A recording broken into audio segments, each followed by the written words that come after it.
This is the 42nd verse of the Tao Te Ching, Transformations. The great integrity expresses one.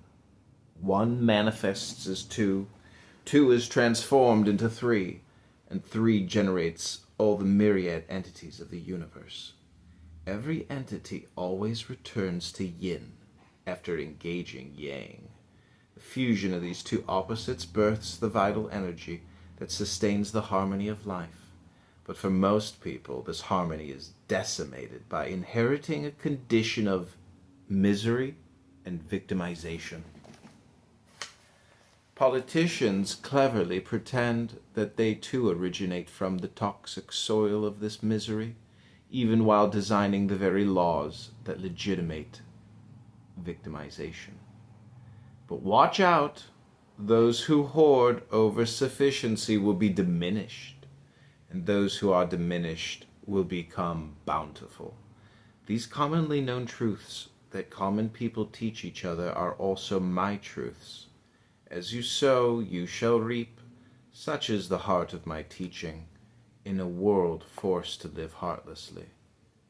Verse 42 commentary. This verse summarizes the origin and theory of the great integrity, Tao, its practice, Te, its violations, and the teachings that can function as guides, Qing, to return us to a holistic and integral life, Tao. The evolution of the great integrity is summarized in the first short stanza, which encapsulates the intuitive wisdom of the ancients, and which is now validated by the latest scientific theories. Specifically, this evolution is postulated as being rooted in the great underlying truth of the universe as expressing the metaphor of one. We can now, in the 21st century, translate that metaphor as a recognition that every entity in the universe is related to and inherent in every other part.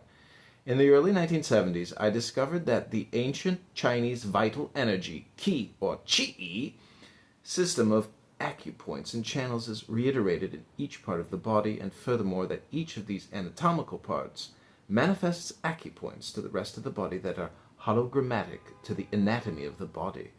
I call these micro-acupuncture systems. Carl Pribram discovered that the brain was also holonomic, and that each part of the brain contained the knowledge of the whole brain.